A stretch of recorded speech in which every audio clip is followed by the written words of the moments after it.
This video is brought to you by John Robson Guitar Tuition.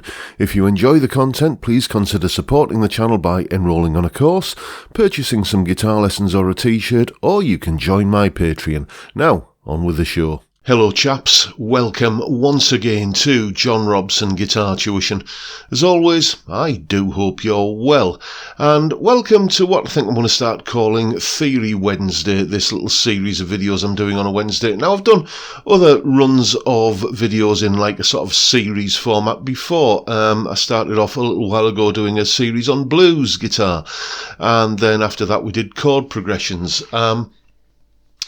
Now, with both of those series, what I had was like an idea of the content I wanted to get across, and then once I'd checked all the items off the list that I'd done, that was the end of the series. This one, though, is a little bit different because this is more dynamic. The questions are coming from you chaps. If you have a question on music theory in any shape or form, just get in touch via the website. You can see the address up on screen there, and the link is in the description. Just get in touch and I'll do to the best of my ability, I'll answer any music theory questions that you have, and the series of videos will keep going until I stop getting questions, which isn't going to happen anytime soon, I don't think. So anyway, this is the latest one that arrived. Hi John, here's a music theory question that's been driving me mad. I'm drowning in a sea of 7th chords. What's the difference between a 7th and a major 7th, for instance? Is a 7th chord major? If so, how does it differ from a major 7th? Anyone I ask tells me that 7th chords have a flat 7 note, whatever that is. But minor 7 chords also have a flat 7 note. So how are they different from 7 chords? I'm going round in circles here. Can you help? Andy.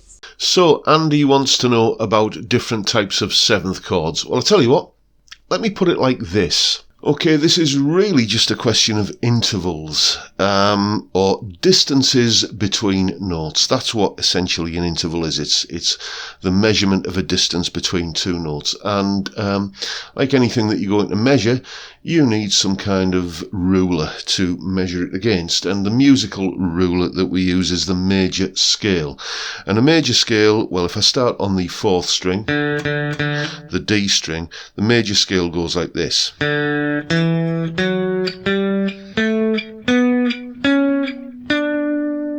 Very recognizable do, re, mi major scale, essentially.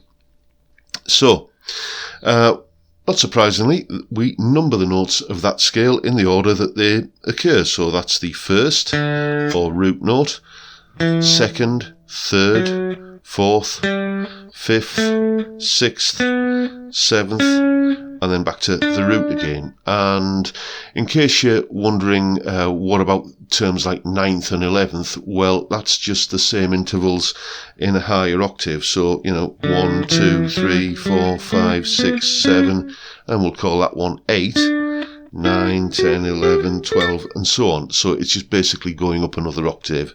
So if you want to know what a 9th or an 11th is, just subtract 7 from that, and you'll find that a 9th is basically a 2nd but an octave higher, or an 11th is basically a 4th but an octave higher. Anyway, I digress. If we take the notes of a major scale, root, 2nd, 3rd, 4th, 5th, 6th, 7th, and then back to the root again, and we then basically take the odd numbers. So we're going to take the root note, the 1st note, the 3rd note, the 5th note, and the 7th note. We've got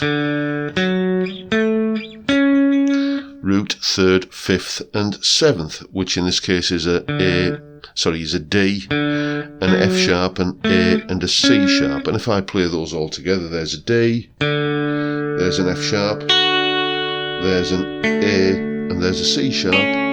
I get the D major 7th chord, because it's a major chord, a chord based on a major scale, including the 7th note. So how does this differ from what we would call a 7th chord? Well, this is where what we do is we're going to take one of the notes in the scale. We're going to take the 1, 2, 3, 4, 5th note, which is the A note, and we're going to climb that same ladder of notes, those same notes, D, E, F sharp, G, A, B, C sharp, D, but instead of going from D to D, we're going to go from A to A, and conveniently I've got an A string here. So let's go up the A string using those D major scale notes. So that's going to be A, B, C sharp, D, E, F sharp, G, A. Now, if I take A as the root note and go to the first, then the third, then the fifth, then the seventh notes up that scale, but starting from the A this time, then you can see something has happened. My root note is at the same fret, the open string, as it was when I started on the D. My third note is at the fourth fret, just like it was when I was going up, starting from D. My fifth note is at the seventh fret, just like it was when I was starting from the D.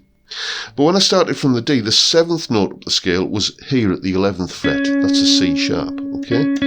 But when I count 1, 2, 3, 4, 5, 6, 7 notes up from the A, my seventh note is at the 10th fret. It's been moved back 1 fret. It's been flattened. It is a flattened seventh note. So I'll get root, third, fifth, and a flattened seventh this time. Okay, so if I play those notes, A, C sharp, E, and G, all together at the same time, there's my A note, there's my C sharp note, there's my E note, and there's my G note. That is a dominant seventh chord, or what we would usually just refer to as a seventh chord, and that's how a major seventh chord differs from a seventh chord. Okay, a seventh chord is the first, third, fifth, and seventh notes of a major scale. At seventh chord, or dominant seventh chord, we still have the root note, we still have the third, we still have the fifth, but this time the seventh has been moved back a fret. It's been moved down 1 semitone. It has been flattened.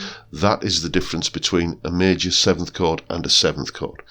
Let's do one more example. If I take the second note of the D major scale, there it is again there, and the second note is this E note here. Okay, conveniently I have an E string that I can use. So once again, we're going to climb that same ladder of notes, D, E, F sharp, G, A, B, C sharp, D, but starting this time from an E, going from E to E rather than going from D to D. So E, F sharp, G, A, B, C sharp, D, E. Now if I treat E as the root note of a chord, the first note is there, second, third, fourth, fifth, sixth, seventh. So the notes that I get if I go kind of root, third, fifth, seventh from the E note in the scale go E, G, B, D. And once again, if we compare those intervals, those distances to our major scale measuring stick, you can see that the root note is on the open string, same as it was before, but the third note up from E in the scale is at the third fret. The third note up from D in the scale is at the fourth fret. So the third note has been flattened. Okay? Any chord with a flattened third is a minor chord of some kind. Okay? Then the fifth note of the scale is at the seventh fret, like that, same as it was when we started from the D. Okay, so the fifth is unchanged. So far we've got a root, a flattened third because it's been moved back 1 fret from the fourth fret to the third fret, a fifth, and the seventh note of the scale is at the 10th fret rather. So once again, if we compare to our major scale measuring stick, the seventh note there is at the 11th fret.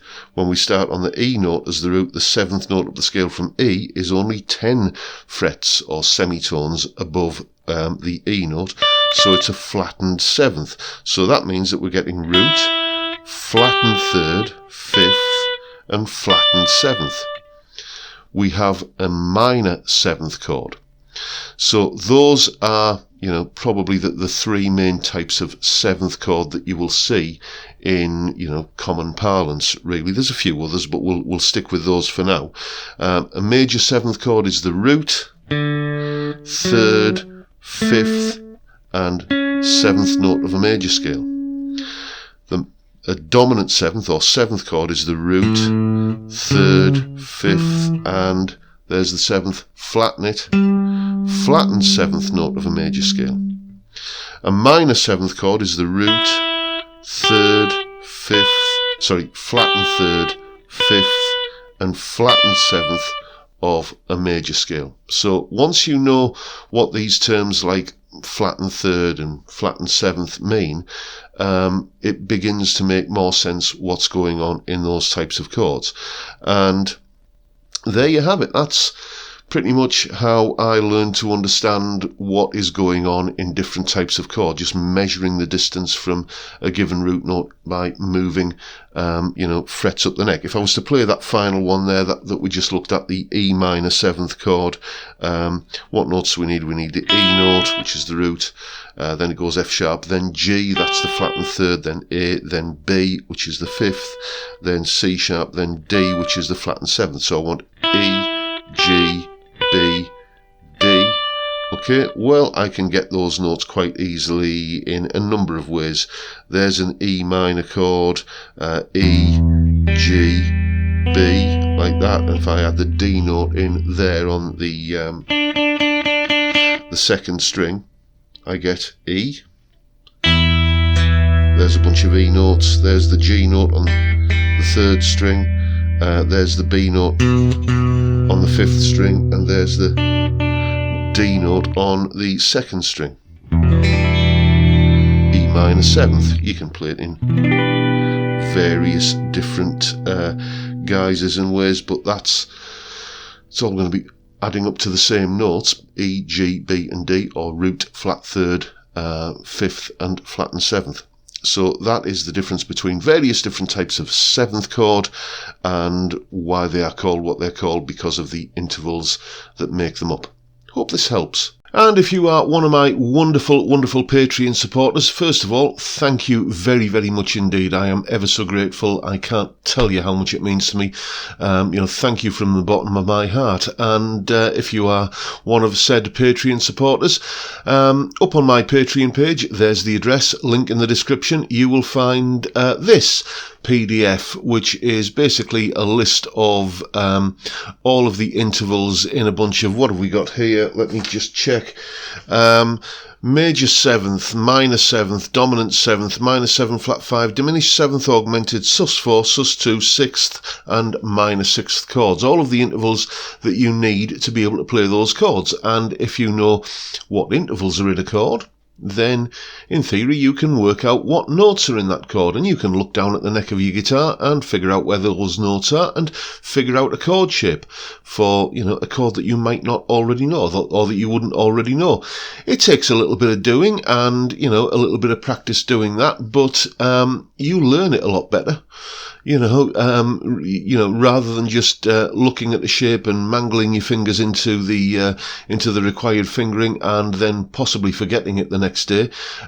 If you've put a little bit of work in to figure out what notes are in a chord and where those notes are on the neck, you're going to remember the chord shape better, and you're going to be learning, and understanding the chords that you're playing a lot better, and you're going to be learning the neck a lot better as well. So there are a lot of benefits to that.